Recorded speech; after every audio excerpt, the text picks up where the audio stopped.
Across Africa, stories of resilience, impact, and transformation unfold every single day. But too often, these stories go unheard. Introducing Humanitarians of Africa, a movement dedicated to recognizing the unsung heroes shaping our continent. From local visionaries to groundbreaking organizations, we shine a light on those who inspire change, one story at a time. We don't just tell their stories, we amplify their impact. Through our platform, we connect changemakers, increase visibility, and attract the resources needed to scale their work. Africa's future is being shaped by those who dare to make a difference. Are you ready to be part of this movement? Subscribe, share, and support the Humanitarians of Africa initiative. Let's amplify impact together.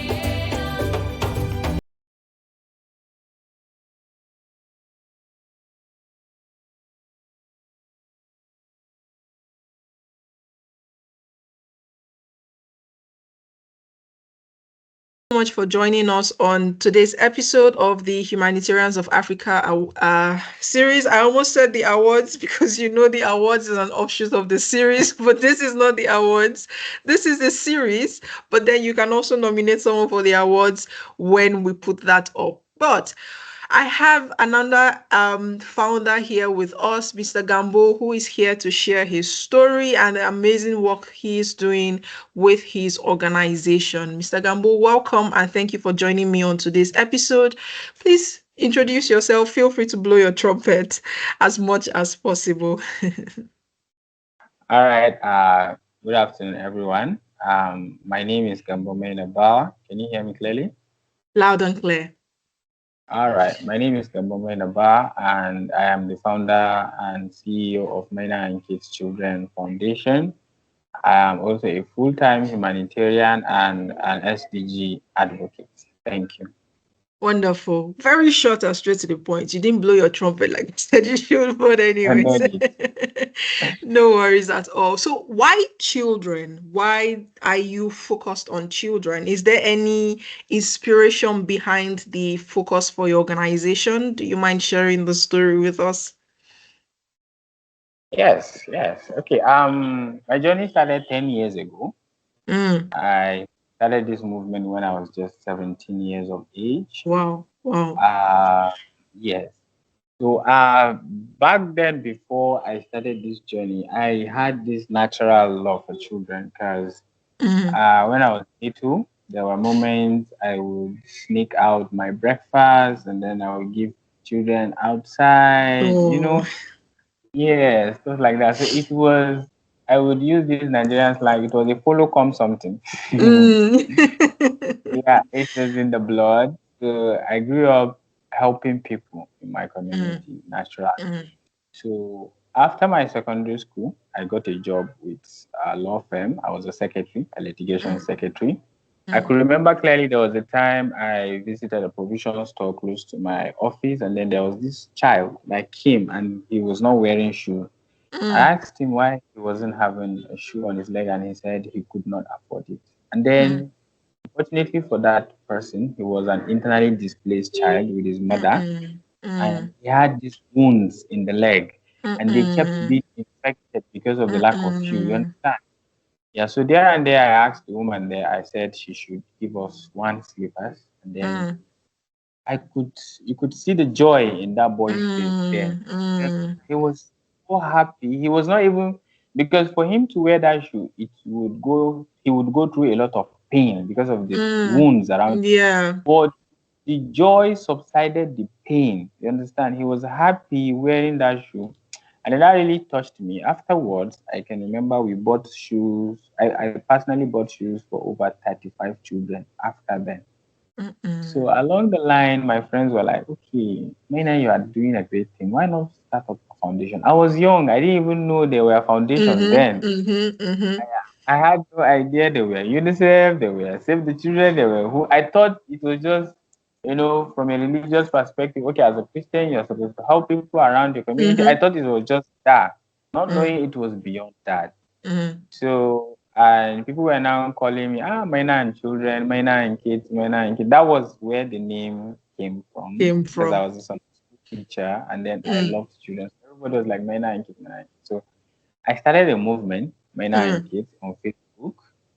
And luckily for me, in the year 2019, by then I already implemented over 5 projects. Wow. So I did orphanage visits, I did pediatric visits, and I kept buying shoes for children. And luckily for me, I was supported by Facebook, and I was selected to attend the Facebook community leadership cycles. We were 100 of us selected in the world. I got an award from Facebook. I got gifts. Wonderful. Wonderful. Yes, and that really was a few. You get, because I was not really serious about it then. But when I saw that, okay, somebody have seen what I did and is in love with that, why not go forward with this? Now, fast forward to now, we were able to have successfully carried out over 40 charity projects. My goodness. My Wow. goodness. 40,000. Please, if you're listening, a round of applause for Mr. Gambo. 40,000. Honestly, it's not Wonderful. easy. It's not easy. Reaching out to so many children throughout the years. I could remember clearly there was a time I made the decision to close the foundation because I was super tired. It was a 1 month army. You have people not really being serious about it. You get, but then I had volunteers that were still there to say no. I'm still going to do this, and we were able to reach out to children. We've done programs for girls. My foundation is able to develop an initiative called the Girl Child. This is a team under the foundation that specifically takes care of children. Also have the Almajiri in tech because I come from the northern part of the country. Yeah. So Almajiri is predominant around my place here. So, and then voila, we've been trying our best, little by little. Wonderful, wonderful. These are the stories we're here to share, where you started from and where you are right now. Well done. Yeah. Super proud of the work that you're doing. And you mentioned something just before you ended, the Almajiri Tech program that you have. Do you mind sharing more about that with us? Yeah. Okay, so the Almajiri in Tech is an initiative I started 2019. And one fascinating thing about my foundation is we've been operating for over 10 years. This is our 11th year of operation. But I think we've gotten grant once. So the good thing about it is the fact that we are able to get youths in the community to have passion, not just sacrifice their time, but then their finance and resources. You understand? Because we live in a country whereby now imagine my foundation was surviving on US grant. What would have happened now? It's dead. You understand? You get where I'm going now? Absolutely. So, US or no US, UK or no UK, politicians or no politicians, my foundation will forever be alive because I depend on the goodwill of community members. You understand? So the Almajiri Tech Initiative was, we started in 2019. We were able to train 50 Almajiri boys in basic digital literacy classes. Now the plan here, the sustainable plan here was you train 50 Almajiri boys and then you select 10 best 10 out of them. You now give them advanced digital trainings. Afterwards, you get cyber cafe, tech firms in your community, and then enroll one Almajiri in each of these firms. Now you are drastically changing the life of that one Almajiri child. Now this Almajiri child is to serve as an apprentice in those cyber cafes and probably be getting a daily allowance of either 500 naira or 1,000 naira, depending on the cyber cafe. Now, in this money, the Almajiri is still entitled to give back to the foundation a certain percentage. Now, with that money the Almajiri is giving back, we'll now use it to train another set of 50 young Almajiri boys. You understand? So we started it, but due to lack of funding, we were not able to continue. But we are bringing it back this year fully. We've already established a team, a project manager, and all. And then we are looking at collaboration with different tech firms in the state to still train, but we are starting with 10 Almajiri boys for a start. Want to see the results. We are implementing the project for a period of 3 months. We're having 2 months training and then 1 month implementation phase, and then we'll see how it goes. So it is the result, it is the key indicators, the KPIs, that would show if we are really going to continue with this project or not. So the Almajiri Tech initiative is really a brilliant idea. Yeah, it is. Yeah, we are so much in love with that project actually. Well done. I love the system you were able to create to make the boys co-creators in the same project with you. So Yeah, it's not even just about the organization and the teaching, it's about them passing the knowledge on and exactly. building the spirit of generosity within them. I love that system. I love it. Well done. Well done. So moving on, let's talk about you as the founder. Every nonprofit founder has various passions beyond their NGO work. And so my question to you would be, what do you do besides running an organization, and how are you able to balance what you do with the organization's work? Great question. It hasn't really been easy because Mm, I studied information technology in the university and I have this passion for tech. mm, And that is where the Almajiri in tech comes from because yeah. I'm a tech person. Mm-hmm, I have a tech company called Tech Lounge Echelon. mm, So apart from being the founder of Maina Kids Children, I'm also the founder and CEO of Tech Lounge Echelon. It's like 21st century cyber cafe where you go. You know, one of those days you go to say a cyber cafe and then you sit in a wooden chair, but have a cyber cafe, you see a comfy chair, mm, take tea, you get, mm-hmm, all those stuff. So running both an NGO and then running your own firm has not really been easy because mm. I could tell you for sure that it was Google Calendar that made me remember this meeting because you know I was just sitting down and then the alarm just popped up. I was like, oh God, I have a meeting by 2:15. So I I was can at some point imagine. I said I needed a PA, somebody that would just Mm, tell you, okay, boss, you have meeting by so time, you yeah, have meeting I by know, time. right? Yes, and then I also been an SDG advocate. You get, because I'm currently an intern in a UNICEF program called the Young Mm-hmm, People's Action Team Project. mm-hmm, I was so selected for the Smile Outreach Children Child Marriage Cluster Program, and then the mm, Ideal Sustainable. So you get having to do all these online programs and then run your foundation and then mm-hmm, run. It has not really been easy. But thank God mm. for Google Calendar. You get to do your tasks and it reminds you because funny enough, I add like 5 reminders to every meeting. I'll be like, remind me 2 days before, 1 hour before, 30 minutes before. So utilizing technology has really Mm, helped me as a mm, person. mm, I attended mm-hmm. a course organized by non-profit organizations of Nigeria.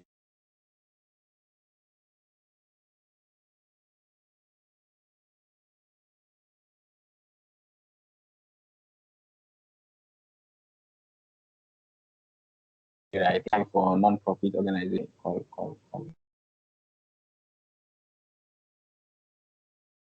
Hello, can you hear me? Yes, I can hear you now. My video is back. So we really go a long way if we would utilize technology as a non-profit owner. You understand? Mm, And it has really mhm. helped me. So if not, it would have just been almost for me throughout all this while. I can imagine. Technology is actually a great tool for everyone, and I hope to see a lot of NGO founders leverage it more for themselves and for their organizations.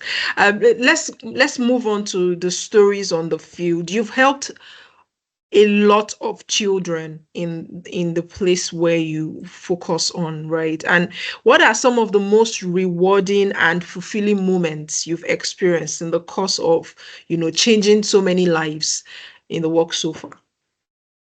Hmm. Uh, I would say this year, from last year to this year, we've been able to help. 4 to 5 children. Mm. Now, last year, there was this baby. Her name is Zainab. She's a 4-year-old baby. If I was using my system, I could have shared a picture for you to see. She got burnt by hot water. You understand? Like she was playing with her siblings, and then her elder brother pushed her, and the mom was boiling water, and then she fell inside the pot. So the worst part of the story is this girl was sitting in the home with that injury for 3 weeks because the father could not afford to take her to a hospital. Now, I keep saying that God has a purpose for this girl because I do not know how she survived that 3 weeks. You get? So my neighbor called me and said, "Okay, Maina, I know you have a foundation. I don't know if you do this, but I went to my sister's house and her neighbor.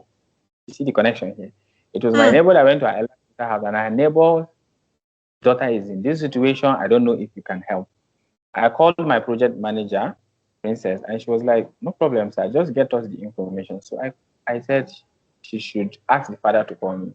So the father was a bit skeptical about it, but when he realized that his daughter was about dying, he said, "Okay," he needed my number. He called me, and then we rushed her to the hospital. We gave the father an agreement letter. He signed it. I think we had this video that she cannot, when we took her to the hospital, she cannot lie down facing up because the entire back has eaten up, and then the front also. So we did this video that she was crying in Hausa. She was like, "Help me, help me. I'm in pain. I'm in pain." And my God, that video touched the internet. We were able to raise reasonable amount of money. We employed a volunteer case officer that was in charge of our case. He was always there. Even as a founder that have seen so many, I could not go to see her in the hospital because even my volunteers called me and they were like, boss, this is the entire pediatric ward was smelling. The nurses were all on nose masks. Some of the patients were leaving the site because they could not. It was bad. So we were able to get drugs. Before you know it, we bought everything she needed. She was in the hospital for over 50 to 40 days. My We were feeding goodness. her morning, afternoon, and night. We were giving her, we were buying her toys. We were buying. To cut the story short, Zainab is discharged. She's home. She came back for surgery because she's. I'm sorry. It's really bad. But I went there I went there day before yesterday, and Zainab dropped down on two of her feet to check if I was coming. And she was My smiling, goodness. but I was so emotional. But as the organa, you can't go and believe. I was like, I told her that I've always wanted to see this day in my life because people kept telling me on my DM that, "Man, this girl is not going to survive it." I said, "Nah, Zainab, Zainab is 4 years, is the strongest 4-year-old I've seen. She recently underwent surgery because after the healing process, some of the leg got sticked up, so they had to like cut it off. So, but the surgery was successful. She kept asking of our case officer, "Where is Uncle Benji? Where's Uncle Benji?" And then we bought her gift and closed the project. Now, throughout last year, while we were taking care of Zainab, we were also taking care of Bello, who was a 9-month-old baby suffering from severe acute malnutrition. And then also last year, we saved baby Grace. Her mom was impregnated by a 17-year-old. She's 16-year-old of age. He used the fact that she was mentally unstable, and then he got straight to her. And then now there was baby Grace, baby Bello, baby Zainab, and then this year we also had another Zainab who is 12-year-old that is mentally unstable. And then she went and stood in front of fire, and then it caught her clothes and burnt her front body entirely. Now she has been in our custody for over 80 days now. Till now, she's in the hospital. Till now, when the former Zainab came for the surgery, her mom went to meet. Now, this is where I am coming from, the most proudest moment of my life. Her mom went to go and meet the other Zainab, and she was telling her, so you are the Zainab that they said your baby got born by fire. She said, yes. She said, me, ma, is this foundation that took care of me and my daughter for about 30 days. Like, yeah, also, if not because of this foundation, would have gone back. That thing really, in my 10 years of service, for the first time, I was telling my volunteers, now I'm proud of each and every one of us. So we've gone a long way to an extent that the pediatric ward is well aware of our presence. We go for ward rounds as every medical doctor goes for ward rounds, and then we have nurses that are telling us of cases. The last Zainab that came to the hospital, it was the hospital that called us. The head of nursing, she called me. She said, Maina, please, I have this girl that was just admitted. I do not know if your foundation will help. Now, we've been doing projects on the field. We've been going to villages to train young girls. We've also been doing projects in rural communities like the SafeNet Ambassadors program that we initiated last year. We'll be doing our third cohort this year. We train secondary school students on safe internet practices every year. So we've done a lot of projects, but ever since we started this pediatric project, I felt as if, okay, this is the real thing I have always wanted to. You understand? Malala Yousafzai said, if you could reach out to just one child, just one, you can change the world, because people will implement projects to reach out to 5,000 children, and you have very less or no impact. You understand? So I think this is one of the most fulfilling moments in my life, in my 10 or 11 years of humanitarian service. If there isn't any other question I'm asking, I think I'm done listening and I'm done sharing. And I just want to say thank you so much for your contribution to humanity, and tell you have a nice day, because whoo, oh my goodness. No, each time I share stories with founders, I end up crying. I just end up dropping a tear. I'm like, people are the real change makers on the ground. Like, imagine that girl would never, ever forget you or your foundation, ever. It's impossible to happen. And this is why we're here, to share the stories of people actually creating change on the ground, and ensuring that humanity continues. And I'm speechless. I don't know what else to say, but just two last questions before I finally let you go and close shop, because I think I've had my fill for today. What are some of the biggest challenges beyond funding? Because every organization struggles with funding and access to resources, but what are some of the biggest challenges you've encountered, with helping the beneficiaries that you help and running a foundation?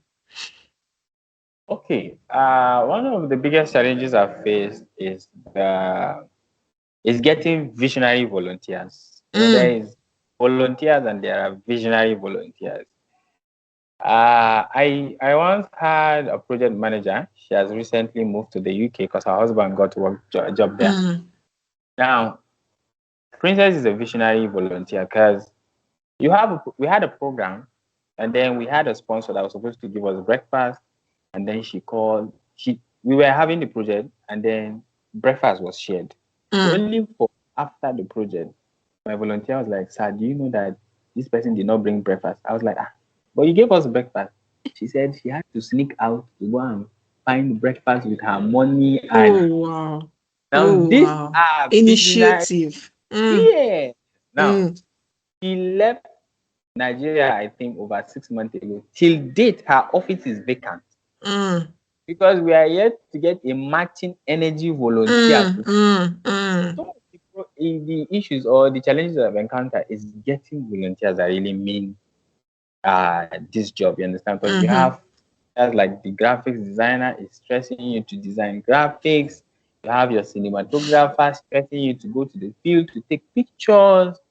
But one good thing about it that I have countered these challenges, this one precisely, is I am a graphic designer.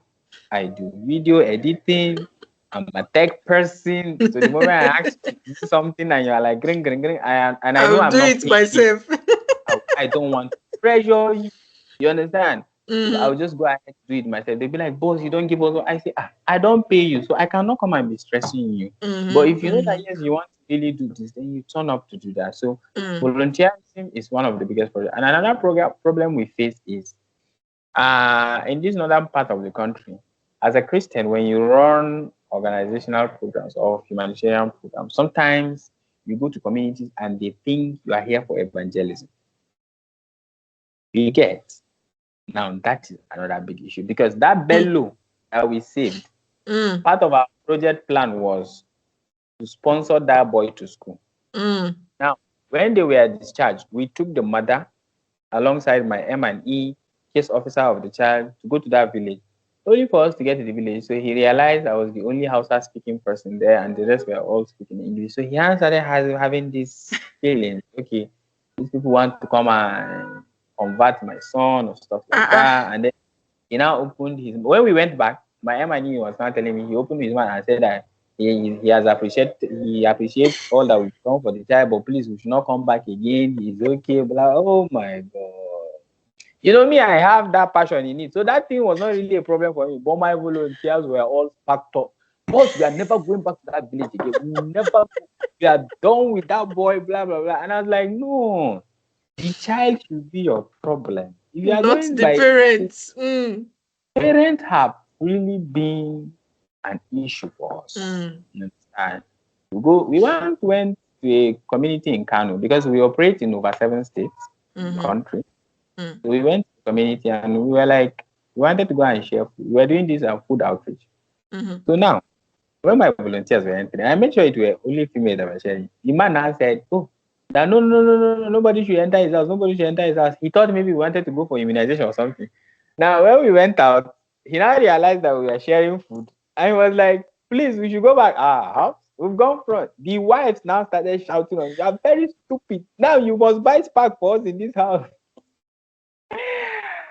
Well, you see some of, I'm telling you, if you have an NGO, even UNICEF, who and the rest could attest to this, that running project in the north seems to be very hard. Because you know their norms, their values really vary, and then you have how to maneuver or to successfully implement projects and stuff like that. So I think that was one of our, because I would not really say funding is a challenge to me, because if the community trusts in what you do, they would invest in you.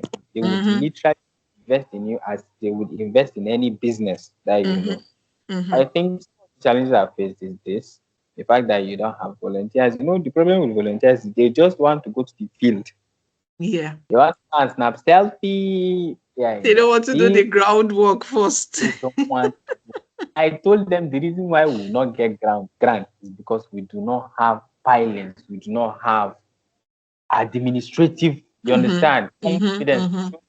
These are project reports. These are financial reports. They don't want that.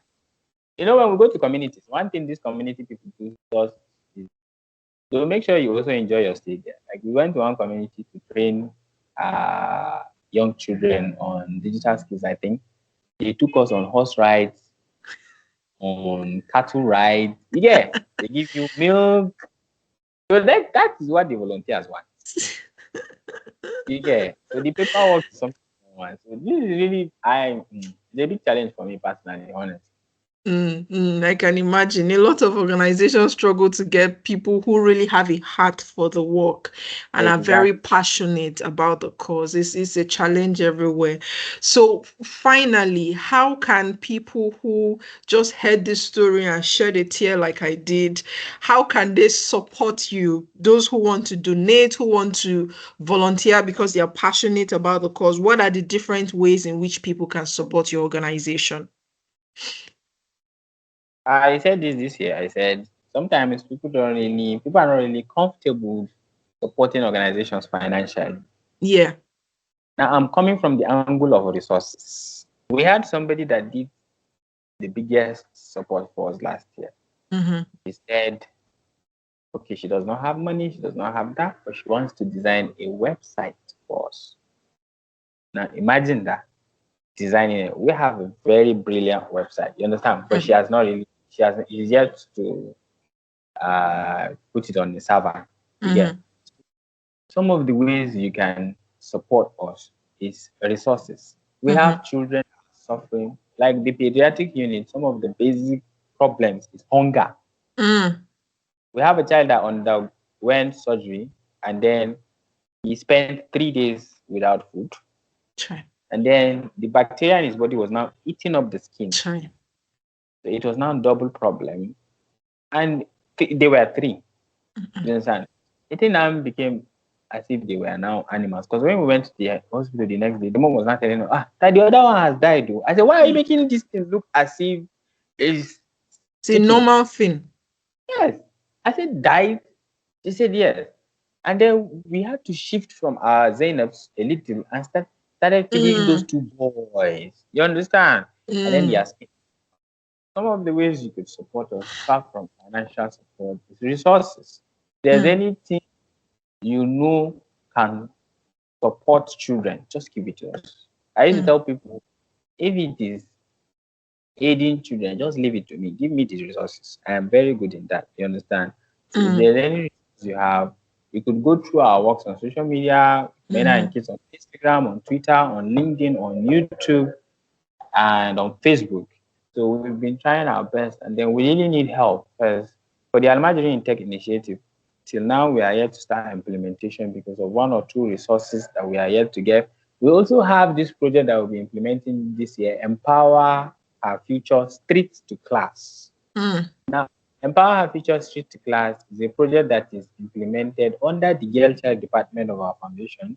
They want to enroll 50 young girls back to school. It's a back to school initiative. Because the north part of the country now, we have the issue of rape at an increasing rate. You have young girls at the age of 8, 9 hawking on the street. On a Monday, you see a young girl hawking awara or onions or the rest on the street. So we want to take these girls back to school. And then while they are in school, there's also going to be an empowerment programs that would empower these young girls with skills. You understand? Because we don't want them to fully depend on us. You know, one thing with Nigeria, the moment you give them free things, they can never do anything on their own. True. So we want these girls to use that income they get from the empowerment to now start buying books for themselves in the next, because we are going to hold them accountable to the finish. And then we are going to pick 10 out of those 50 to now train them in the university, because the sustainability plan here is afterwards we are going to link them to opportunities. Imagine we link AD to an opportunity and she's being paid 300,000 naira a month, 500,000 a month, and then a certain percent will be put back to the Empower Her Future project, where we can continue picking 50 girls from their own community, not another community. You that we've empowered, you will still go back to your own community and make sure that we have a target. Okay, before the year 2030, we'll make sure that your community has complete cycle of education in children. You understand? Empower this year, but these children getting born is the reason why we've slowed down our implementation of all, because we've really spent a lot of I can imagine. I can on these imagine. children. You understand? So the Empower Her Future, the Imagining Tech project we are supposed to implement this year. Then we have the SafeNet Ambassadors Program Cohort 3 and the International Day of the Girl Child. No, we really celebrate that day. Very wonderful, wonderful. So everyone, you have heard it. As usual, the links to their website, social media will be showing on your screen and also in the description box. Please feel free to share. Remember, resources, your time, food, clothes, shoes, as much as possible, anything that you know would help a child. Think about the child just beside you that you see, maybe in front of your house or anywhere, and think about that child going without food for just one day. Imagine what that child will be going through. So your resources can help other children down in the north to live a life of fulfillment to the fullest. Thank you so much, Gambo, for sharing with us today. Really amazing story. I had an amazing time listening and also shedding a tear. Really, really, really Yeah, about thoughtful. that. Um, definitely. Great work you're doing. Great work. Well done, well done, well done. And thank you again. So, as usual, please look forward to the next episode. Please like, share, subscribe, because there might be someone who you shared with that may want to support the foundation, Maina and Kids. Thank you so much, everyone, and see you on the next episode. Bye.